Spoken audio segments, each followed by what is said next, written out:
नमस्कार दोस्तों, मैं हूँ ऋचा सिन्हा और मेरे चैनल पे आप सभी का बहुत बहुत स्वागत है। दोस्तों, आज हम जीवित पुत्रिका अर्थात द्वितीया व्रत से संबंधित विस्तार पूर्वक बात करने वाले हैं।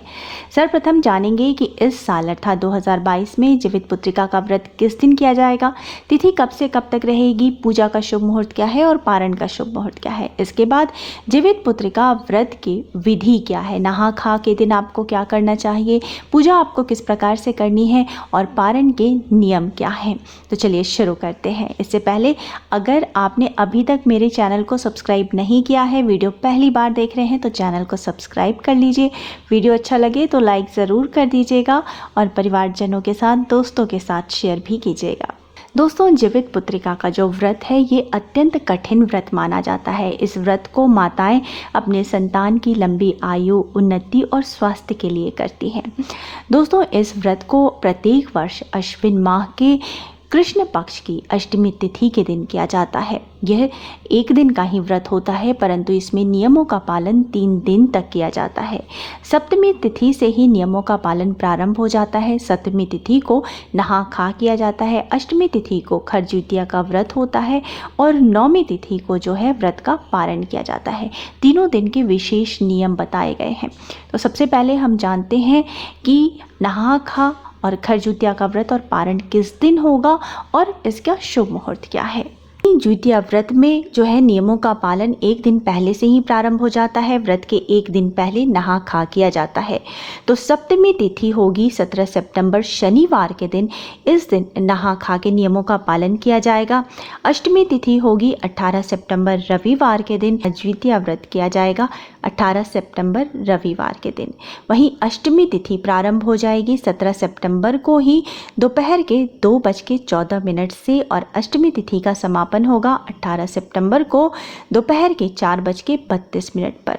उद्याव्यापनी अष्टमी तिथि 18 सितंबर को होने के कारण खरजुतिया का व्रत 18 सितंबर को ही किया जाएगा। दोस्तों, खरजुतिया व्रत में मुख्य पूजा शाम के समय प्रदोष काल में की जाती है। तो 18 सितंबर को प्रदोष काल का समय होगा शाम 6:23 से 7:33 तक। तो इस बीच में आप अपनी द्वितीया व्रत की पूजा संपन्न कर सकती हैं। साथ ही पूजा से संबंधित किसी भी प्रकार के कार्य को करने के लिए अभिजीत मुहूर्त अत्यंत शुभ माना जाता है। तो इस दिन अभिजीत मुहूर्त होगा दोपहर के 11:51 से दोपहर के 12:40 तक। साथ ही 18 सितंबर को राहु काल भी शाम के समय ही पड़ रहा है। तो इस बात का विशेष रूप से ध्यान रखें कि आप अपने खरजुतिया की पूजा शाम के समय राहु काल में भूलकर भी ना करें। राहु काल में की गई किसी भी प्रकार के पूजा जब तब दान का कोई फल प्राप्त नहीं होता है। तो राहु काल का इस दिन समय है शाम 4:51 से शाम के 6:23 तक। और नौमी तिथि होगी 19 सितंबर सोमवार के दिन। तो व्रत का पारण जो है वो 19 सितंबर सोमवार के दिन किया जाएगा। साथ ही दोस्तों, इस दिन सुबह के समय राहु काल भी होगा और राहु काल का समय होगा इस दिन सुबह 7:40 से 9:11 तक। तो आप राहु काल में द्वितीया व्रत का पारण ना करें। राहु काल से पहले जो है आप व्रत का पारण कर लें। तो सूर्योदय के बाद और राहु काल से पहले इस बीच में आप पारण कर सकती हैं। तो 19 सितंबर सोमवार के दिन पारण का समय होगा सुबह 6:10 से लेकर के सुबह के 7:30 तक। तो इस बीच में आप अपने व्रत का पारण कर सकती हैं। दोस्तों, इस व्रत के जो नियम हैं वो पारिवारिक और क्षेत्रीय परंपरा के अनुसार थोड़े थोड़े से अलग हो सकते हैं। नहा खा वाले दिन महिलाएं पवित्र नदी में स्नान करके ही व्रत प्रारंभ करती हैं। तो अगर पवित्र नदी में स्नान करना संभव ना हो तो घर में ही नहाने के जल में थोड़े से गंगा जल और काले तिल मिला करके स्नान करें। इसी दिन सर धो के नहा लें, पूर्ण रूप से स्वच्छ हो जाएं। इस दिन नाखून काट लें, हल्के हल्के से नाखून काट लें। उसके बाद पैर रंग लें, हाथों में भी नेल पॉलिश लगा लें और चूड़ियाँ इस दिन ज़रूर बदल लें। साथ ही इस नहा खा वाले दिन जो है एक शाम ही भोजन किया जाता है। कई जगहों पर दोनों शाम भी करते हैं, परंतु कई जगहों पर एक शाम भोजन किया जाता है। तो भोजन जो इस दिन किया जाता है वो शुद्ध और सात्विक भोजन किया जाता है। बिना लहसुन प्याज का सेंधा नमक में बना हुआ भोजन होता है। इस दिन जो भोजन होता है वो पारिवारिक और क्षेत्रीय परंपरा के अनुसार थोड़े थोड़े से अलग हो सकते हैं। कई जगहों पर मड़ुए की रोटी, नोनी का साग और तुरई आदि खा करके इस व्रत को प्रारंभ किया जाता है, परंतु कई जगहों पर ऐसा देखा गया है, बिहार के कई क्षेत्रों में, कि इस दिन मछली खाना अत्यंत शुभ माना जाता है। हर जगह ऐसा नहीं है, परंतु कई जगहों पर ऐसी परंपरा भी है। तो आपकी तरफ, आपके घर में जैसा किया जाता है उस प्रकार से आप नियमों का पालन करें। अब जो व्रत का दूसरा दिन होता है, अर्थात अष्टमी तिथि के दिन खरजुतिया का व्रत किया जाता है। यह व्रत बहुत ही कठिन माना जाता है। बिल्कुल निराहार और निर्जल इस व्रत को किया जाता है, जिस कारण इस व्रत में सरगी करने का भी नियम है। परंतु कई लोग कहते हैं वो सरगी नहीं करते, उनके घर सरगी करने का नियम नहीं है। तो अगर आपके घर सरगी करने का नियम नहीं है तो आप ना करें, परंतु जहाँ पे सरगी करने का नियम है वो सरगी सूर्योदय से 1 घंटे पहले समाप्त कर ले। और सरगी में क्या खाएं? अगर आपके पारिवारिक परंपरा के अनुसार कोई विशेष चीज़ सरगी में खाई जाती है तो उसको ज़रूर खाएं। साथ ही जो है ड्राई फ्रूट्स, कुछ मीठा खा लें। चाय कॉफ़ी की अगर आपको आदत है तो वो आप ले लें। शरबत पी लें, ढेर सारा पानी पी करके और हल्की फुल्की चीज़ें खा करके जो है सरगी में आप व्रत को प्रारंभ करें। क्योंकि अगर आप कुछ भी तला हुआ चीज़ या हेवी चीज़ खाएंगे तो आपको दिन में प्यास लग सकती है, तो ऐसी चीज़ें ना खाएं। इसके बाद सुबह में आपको जो है जीवित पुत्र का व्रत करने का संकल्प लेना चाहिए। सुबह सवेरे स्नान आदि से निवृत्त होकर साफ स्वच्छ वस्त्र धारण करें और जैसे आप रोज़ पूजा करती हैं वैसे पूजा करें और हाथों में थोड़े से अक्षत, सुपारी और दक्षिणा लेकर के जमूत वाहन का ध्यान करते हुए ज्वितिया व्रत करने का संकल्प लें। साथ ही उनसे प्रार्थना करें कि आप अपने संतान की लंबी आयु, स्वास्थ्य और उन्नति के लिए व्रत कर रही हैं, भगवान आप पे कृपा करें।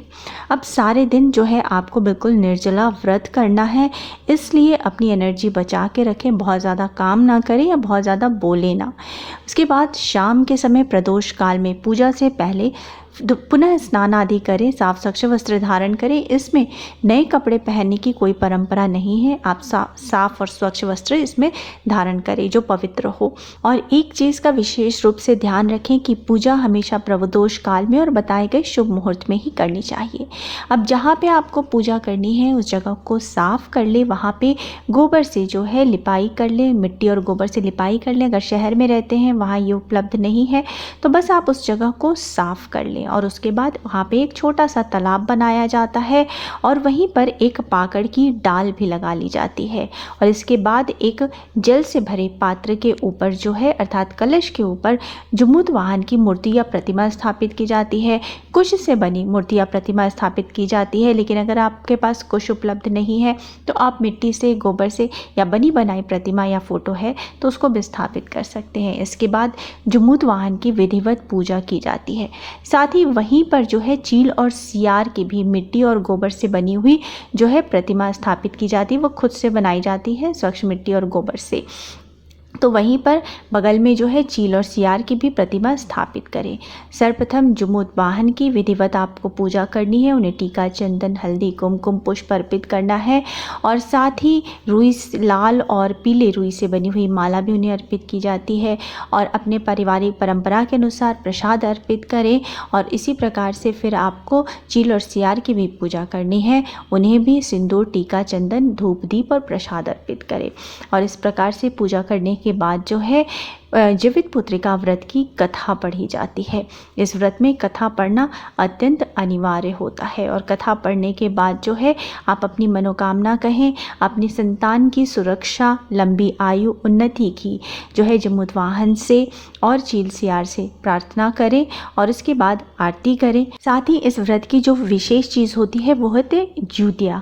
कई लोग सोने की ज्यूतिया लॉकेट जैसी बनवा के रखते हैं और उसका धागा बदल लेते हैं। कई लोग ज्यूतिया जो है रेशम के धागे की खरीद के भी लाते हैं। तो ये इस पूजा में ज़रूर अर्पित की जाती है। ये एक तरह से प्रसाद या आशीर्वाद होता है।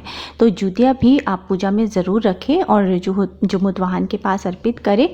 ये ज्यूतिया जो है आप पारण के बाद स्वयं धारण करेंगी और उसके बाद अपने बच्चों को भी पहनाएंगी। अब इस प्रकार से जीवित पुत्रिका की पूजा संपन्न होती है। अब व्रत का जो अगला दिन होता है अर्थात नौमी तिथि, उस दिन व्रत का पारण किया जाता है। उस दिन सुबह सवेरे सवेरे जल्दी उठें, स्नान आदि नित्य कर्म से निवृत्त होकर साफ स्वच्छ वस्त्र धारण करें और उसके बाद सर्वप्रथम भगवान सूर्य नारायण को जल दें। इसमें जल देने के बाद ही पारण किया जाता है और भगवान को जल दे करके पुनः जो है आप पूजा करें और उसके बाद जो है बताए गए शुभ समय पर व्रत का पारण करें। पारण में भी कुछ विशेष चीज़ों को खाना अनिवार्य माना जाता है, तो आप अपने पारिवारिक परंपरा के अनुसार चीज़ों को जो है पारण में ग्रहण करें। जैसे कि व्रत का पारण भी मड़वे की रोटी, नोनी का साग, झोर भात, तोरई और झिंगनी आदि की सब्जी खा करके किया जाता है। तो आप अपने पारिवारिक परंपरा के अनुसार जो भी चीज़ें खाई जाती हैं उसको खा करके व्रत का पारण करें। इस प्रकार से आपका जीवित पुत्रिका का व्रत संपन्न होता है। उम्मीद है दोस्तों आपको जीवित पुत्रिका व्रत से संबंधित जानकारी मिली होगी। अगर आपके मन में कोई प्रश्न रहता है तो आप कमेंट बॉक्स में कमेंट करके पूछ सकती हैं। मिलते हैं अगले वीडियो में, तब तक स्वस्थ रहिए, सुरक्षित रहिए और अपना बहुत बहुत ध्यान रखिए। जय माता दी।